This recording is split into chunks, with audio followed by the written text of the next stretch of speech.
Hello everyone, my name is Madison, and today I'll be presenting my senior research project, Hippocampal Subfield Volumes in TBI Patients, Correlates to Spatial Navigation Abilities. So I'll start with some basics. First of all, what is spatial navigation? It's things like traveling to a popular landmark or instructing a friend on how to get from point A to point B. It's made up of two mechanisms, path integration and cognitive mapping, which follow along a continuum. Path integration is the ability to sense self-motion in order to track changes in spatial orientation and position. So it's your ability to keep track of how many times you've turned left and right as you're walking along a path so that you know where you are relative to your original starting point. Cognitive mapping is judged to be more superior, and it involves forming a mental representation of the spatial arrangement of landmarks within a defined environment. So not only does it allow you to get from point A to point B, but it also allows you to form novel routes and take shortcuts, meaning it's much more flexible.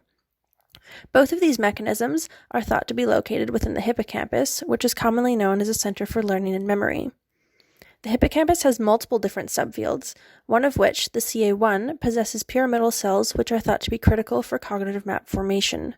Another subfield, the CA3, is critical for one-trial learning and is strongly influenced by landmarks, making it closer to path integration. To date, there has not been a lot of research studying hippocampal subfields and their relationships to different types of spatial navigation, which is what this study was trying to do. We hypothesized that the CA1 would be a better predictor of performance on the cognitive map formation task, and the CA3 would be a better predictor of performance on the virtual maze task, which is a path integration task, and the different approach task, which is a spatial orientation task. In order to carry this out, we had 9 participants who were an average age of 33 years old, and who had all sustained a moderate to severe traumatic brain injury. All participants completed an MRI scan, an example of which is shown in the bottom left corner, with the hippocampus highlighted here, which was then manually segmented to determine the volume of hippocampal subfields. So as you can see in this colored image, each individual subfield of the hippocampus was parsed out, and then the volume was collected via computer program and used in our analyses. On the right-hand side, you'll see examples of the 3 different spatial navigation tasks that participants completed, the top being the virtual maze task, the middle the different approach task, and the bottom the CMFT. For our analyses, we analyzed the left and the right hemisphere separately based on prior evidence that showed that there is often preference for one hemisphere over the other in spatial navigation abilities. So often the right hemisphere is more active or has a larger volume in people who perform better on spatial navigation tasks. We found that neither subfield was significantly predictive of performance on the virtual maze or the CMFT tasks, which was contrary to our hypotheses. However, the different approach task showed significant results for both hemispheres. So looking at the top 2 graphs, you'll see the left and the right hemisphere CA1, and you'll notice that each shows a significant negative predictive relationship with the different approach task, meaning that a larger volume in the CA1 was negatively predictive of performance on the different approach task, meaning people often did worse.